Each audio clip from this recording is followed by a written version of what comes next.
तो देखिए यहाँ पर आपका नेक्स्ट टॉपिक है जीन के भाग, है ना, यानी कि पार्ट्स ऑफ जीन। जीन के कितने भाग होते हैं? तो देखो, जीन के 3 भाग हम कर सकते हैं, क्लियर है। और इसको ऐसे याद रखोगे, सिरेमा या सिरमा, ठीक है। तो जीन के 3 भाग होते हैं, सिरेमा, इस तरह से। तो सी से हो गया सिस्ट्रॉन,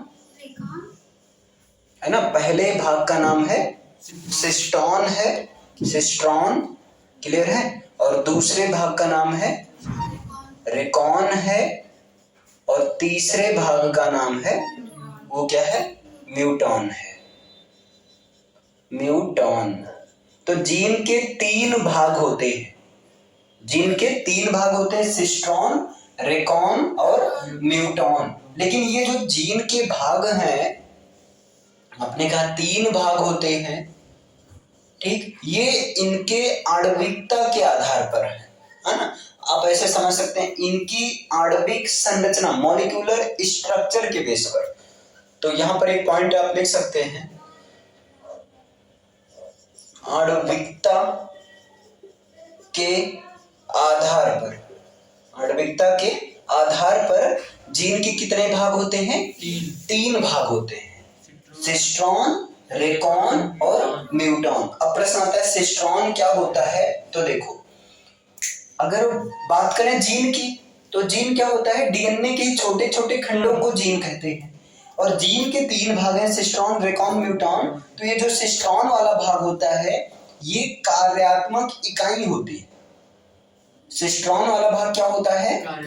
हाँ, अगर पूछ ले सिस्ट्रॉन क्या है, तो डीएनए खंड का वो भाग है ना, जो कार्यों को संचालित करता है, ठीक। डीएनए खंड का वो भाग या डीएनए की वो छोटी से छोटी इकाई जो कार्यों को संचालित करती हो, है ना, वही होता है क्या, सिस्ट्रॉन वाला पार्ट होता है, क्लियर है। और एक चीज और है, जब ये कार्यात्मक इकाई है, मतलब हम ये बोल सकते हैं ये जीन की कार्यात्मक इकाई है। क्या है? जीन की कार्यात्मक इकाई होती है, सिस्ट्रॉन होता है। अब बताओ, जब जीन की ये कार्यात्मक इकाई है, तो ये कार्य भी करती है, और ये कार्य कौन सा करती है? तो ये करती है एक विशेष प्रकार के पॉलीपेप्टाइड श्रृंखला के निर्माण का काम करती है। ये क्या करती है? एक विशेष प्रकार के पॉलीपेप्टाइड श्रृंखला के निर्माण का काम करती है। तो आगे आप लिख सकते हैं, विशेष प्रकार के या विशिष्ट प्रकार के पॉलीपेप्टाइड, पॉलीपेप्टाइड श्रृंखला निर्माण का काम करती है, या श्रृंखला निर्माण की क्षमता होती है ना। श्रृंखला निर्माण की क्या होती है? इसके पास क्षमता होती है, कैपेसिटी होती है। तो बस यहां से आपका क्लियर हो गया। अगर पूछ ले जाए सिस्ट्रॉन क्या है, तो सिस्ट्रॉन जो है जीन की कार्यात्मक इकाई है ना, जो कि विशिष्ट प्रकार के पॉलीपेप्टाइड श्रृंखला निर्माण की क्षमता रखती है या इसके अंदर होती है, क्लियर है। तो ये तो हो गया सिस्ट्रॉन। अब दूसरा आता है रेकॉन। क्या होता है? तो रेकॉन जो होता है, देखो, ये जीन का सबसे छोटा भाग होता है, और इनका जो है क्रॉसिंग ओवर हो सकता है। जीन का सबसे मतलब ऐसा आप भी कह सकते हो डेफिनेशन लेवल से, कि जीन का वो सबसे छोटा भाग जिनका क्रॉसिंग ओवर मतलब जीन विनिमय हो सकता हो, उसे कहते हैं रेकॉन कहते हैं। अब देखिए, इनका जीन विनिमय क्रॉसिंग ओवर हो सकता है, इसलिए इनको कहा जाता है पुनर्योजन की इकाई। जैसे जीन की एक कार्यात्मक इकाई है, तो रेकॉन को क्या बोला जाता है? जीन के पुनर्योजन की इकाई। जीन के पुनर्योजन की इकाई होती है, क्या होती है? रेकॉन होती है। और इसको अगर 1-2 पॉइंट और लिखना चाहो, तो रेकॉन जो होता है जीन का सबसे छोटा भाग होता है जिनका क्रॉसिंग ओवर हो सकता है ना। तो आगे आप लिख सकते हैं, यह जीन का सबसे छोटा भाग होता है, यह जीन का सबसे छोटा भाग होता है, और जिनका क्रॉसिंग ओवर हो सकता है, मतलब जिनका जो है जीन विनिमय, क्रॉसिंग ओवर को हिंदी में क्या कहते हैं? जीन विनिमय। तो जिनका क्रॉसिंग ओवर क्रॉसिंग ओवर जिनको कहते हैं जीन बिन में हो सकता है। क्लियर है? तो ये दो भाग आपका हो गए। अब तीसरा आता है म्यूटॉन। तो म्यूटॉन क्या होता है? देखो ऐसे याद रखो, म्यूटॉन ये भी डीएनए का छोटा ही भाग होता है, इनका उत्परिवर्तन हो सकता है, इसलिए म्यूटॉन को बोला जाता है उत्परिवर्तन की इकाई। जीन के उत्परिवर्तन यानी कि म्यूटेशन, जीन के उत्परिवर्तन की इकाई बोला जाता है म्यूटॉन को। जीन के उत्परिवर्तन की इकाई किसे बोला जाता है? म्यूटॉन को बोला जाता है। क्लियर है? और ऐसा, अब इसको डिफिनेशन करना चाहो तो जीन का वो छोटा से छोटा भाग जिनका उत्परिवर्तन हो सकता है ना। देखो जीन का वो छोटा से छोटा भाग जिनका क्रॉसिंग ओवर यानी कि जीन बिन में हो सकता है, उसे रेकॉन कहते हैं। दैट्स व्हाई इसको कहते हैं जीन के पुनर्योजन की इकाई कहते हैं, है ना। रिकॉम्बिनेशन इसको बोलते हैं, फिर से बनाना। क्लियर? और म्यूटॉन वो होता है जीन का वो सूक्ष्मतम कण जिनका क्या हो सकता है? उत्परिवर्तन हो सकता है। आप ये पॉइंट लिख सकते हैं कि जीन का वह सूक्ष्मतम कण जिनका उत्परिवर्तन हो सकता है, जिनका म्यूटेशन या इसी को उत्परिवर्तन कहते हैं, हो सकता है। क्लियर है? जिनका उत्परिवर्तन हो सकता है उसे कहते हैं म्यूटॉन कहते हैं। तो देखो इतना समझ में आ गया। जीन के 3 भाग होते हैं इनकी आणविक संरचना के आधार पर। पहला क्या है? सिस्ट्रॉन, रेकॉन और म्यूटॉन। क्लियर है? सिस्ट्रॉन, रेकॉन और म्यूटॉन। क्लियर है? सिस्ट्रॉन क्या होता है? तो जीन के कार्यात्मक इकाई है, इसलिए विशिष्ट प्रकार के पॉलीपेप्टाइड श्रृंखला के निर्माण की क्षमता रखता है ना। रेकॉन क्या है? जीन के पुनर्योजन की इकाई है, और ये जीन की वो सबसे छोटा भाग है जिनका क्रॉसिंग ओवर यानी कि जीन बिन में हो सकता है। देखो क्रॉसिंग ओवर होने की ही वजह से कहीं ना कहीं पुनर्योजन रिकॉम्बिनेशन वाला काम कर रहा है ना। और यहाँ म्यूटॉन क्या होता है? जीन के उत्परिवर्तन की इकाई होती है, और जीन का वो सूक्ष्मतम कण जिनका म्यूटेशन हो सकता है उसे कहा जाता है म्यूटॉन कहा जाता है। तो इतना समझ में आया? जीन के 3 भाग होते हैं, सिस्ट्रॉन, रेकॉन और म्यूटॉन। इन तीनों के बारे में समझ में आ गया ना? इसमें कोई समस्या? चलिए फिर इसे लिख लीजिए।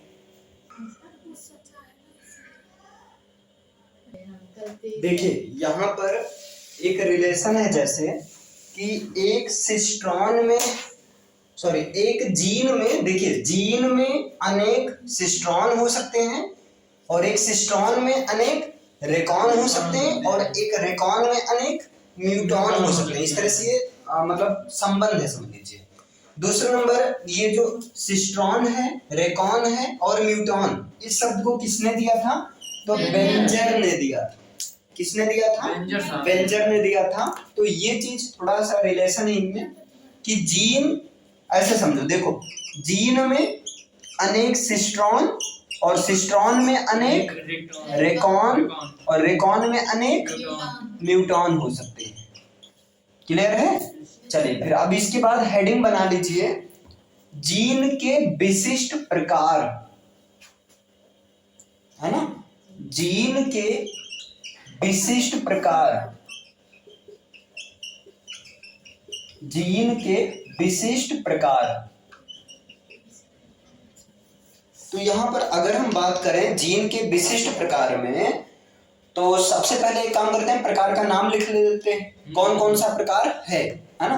तो पहला है संरचनात्मक जीन, ऐसे लिखिए, साथ में लिखते चलिए। पहला है संरचनात्मक जीन, विशिष्ट प्रकार में पहला संरचनात्मक जीन, और दूसरा है आपका नियामक जीन। अच्छा, इसको स्ट्रक्चरल जीन बोलते हैं, इंग्लिश में लिखते चलिएगा, स्ट्रक्चरल जीन। और अगला है तुम्हारा नियामक जीन, नियामक जीन, है ना। इसको बोलते हैं रेगुलेटरी जीन, जो एक तरह से रेगुलेशन का काम करता है, रेगुलेटरी जीन। क्लियर है? और तीसरा लिख लीजिएगा प्रेरण योग्य जीन, इंडिसिबल जीन, प्रेरण योग्य जीन।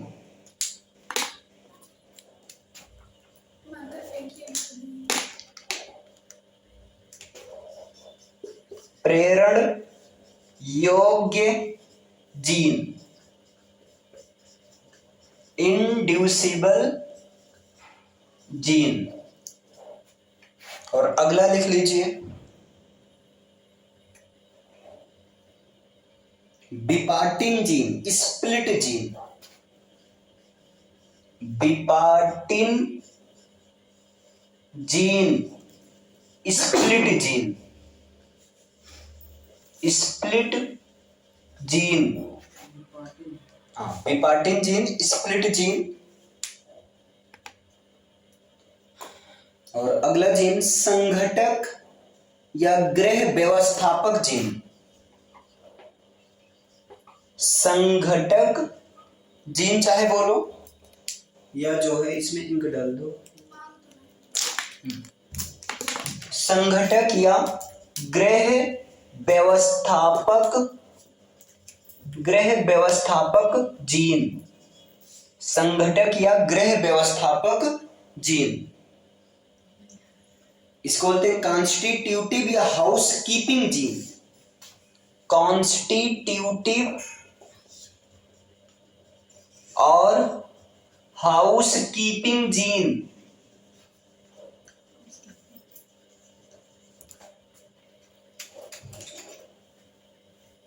लिखिए इतना। अगला लिखिएगा राजसी gene, luxury gene, luxury gene. हाँ, राजसी जीन, लग्जरी, लग्जरी जिंदगी। हाँ, लग्जरी जीन है ना। और अगला लिख लीजिएगा आभासी जीन या कूट जीन, स्यूडो जीन, आभासी जीन, आभासी जीन या इसको बोलते हैं कूट जीन, इंग्लिश में बोलते हैं pseudo gene.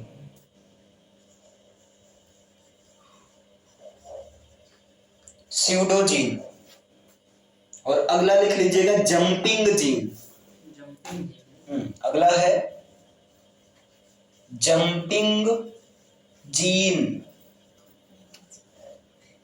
Jumping gene. Clear है? तो ये जीन आपका इतना है। ये जीन के विशिष्ट प्रकार है संरचनात्मक जीन, स्ट्रक्चरल जीन, नियामक जीन मीन्स रेगुलेटरी जीन, प्रेरण योग्य gene, inducible gene, bipartite gene यानी कि स्प्लिट जीन इसको कहते हैं, संघटक या गृह व्यवस्थापक जीन, तो कॉन्स्टिट्यूटिव और हाउस कीपिंग जीन। और अगला है राजसी जीन, लग्जरी जीन, आभासी जीन या कूट जीन जिसको कहते हैं स्यूडो जीन। स्यूडो का मतलब ही होता है कूट या झूठा, मिथ्या, है ना, फाल्स। और अगला क्या है लास्ट में जंपिंग जीन। तो ये पहले लिख लीजिए, फिर पहली हेडिंग बनाइए संरचनात्मक जीन।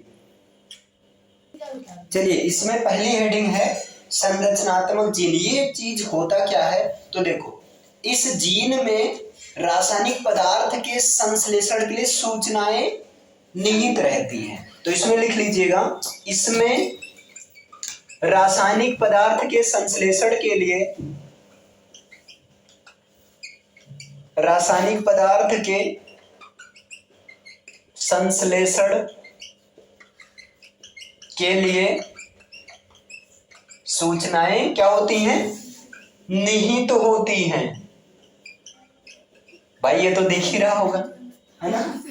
हाँ, तो लिख लीजिएगा, इसमें रासायनिक पदार्थ के संश्लेषण के लिए सूचनाएं क्या होती हैं? निहित होती हैं या निहित रहती हैं, है ना। अब प्रश्न आता है रासायनिक पदार्थ की आवश्यकता क्यों हुई? संश्लेषण का मतलब एक तरह से सिंथेसिस, है ना, बनाना होता है। क्लियर है? तो रासायनिक पदार्थ के संश्लेषण के लिए तो सूचनाएं निहित होती हैं, कोशिकीय गतिविधियों के लिए, जैसे विभिन्न प्रकार के जो कोशिका में गतिविधियां होती हैं उनके लिए रासायनिक पदार्थ की क्या होती है, आवश्यक होती है। तो लिख लीजिएगा, कोशिकीय गतिविधियों के लिए, कोशिकीय गतिविधि के लिए रासायनिक पदार्थ की आवश्यकता होती है। रासायनिक पदार्थ की आवश्यकता होती है। मतलब ये देखिए, कोशिकीय गतिविधि और विभिन्न प्रकार के आप ऐड कर सकते हो, विभिन्न कोशिकीय गतिविधि के लिए, विभिन्न कोशिकीय गतिविधियों, लो एकदम किताबी वाला हो गया, विभिन्न कोशिकीय गतिविधियों के लिए रासायनिक पदार्थ की आवश्यकता होती है। अब प्रश्न आता है भैया कौन कौन से रासायनिक पदार्थ की आवश्यकता होती है ना, कौन कौन से? तो सबसे पहला है, अच्छा अभी से पहले लिखिए, है ना, ठीक। तो यहां पर लिख लीजिएगा, विभिन्न रासायनिक पदार्थ निम्नवत हैं, या विभिन्न रासायनिक पदार्थ, विभिन्न रासायनिक पदार्थ हैं। कौन कौन से रासायनिक पदार्थ है ना? तो सबसे पहला है संरचनात्मक जीन, सॉरी प्रोटीन। पहले क्या है? संरचनात्मक प्रोटीन, संरचनात्मक प्रोटीन, ठीक। संरचनात्मक प्रोटीन जैसे करके इसमें कौन कौन से हैं जो संरचनात्मक प्रोटीन का काम करते हैं? तो जैसे कोलेजन है ना, इलास्टिन, एक्टिन, ट्यूबलिन। संरचनात्मक प्रोटीन में कौन कौन से हैं? जैसे कोलेजन है ना, कोलेजन है, इलास्टिन है, एक्टिन है, कोलेजन, इलास्टिन है ना, ट्यूबलिन आदि, ये सब संरचनात्मक प्रोटीन का फॉर्म होते हैं। क्लियर है? तो पहला तो हो गया संरचनात्मक प्रोटीन, पहला क्या हो गया? संरचनात्मक प्रोटीन हो गया। अब प्रश्न आता है क्या एक ही है? नहीं, और है, और वो दूसरा क्या है? बीकर है। दूसरा रासायनिक पदार्थ क्या है? बीकर, यानी कि एंजाइम। देखो बीकर को बोलते हैं एंजाइम बोलते हैं।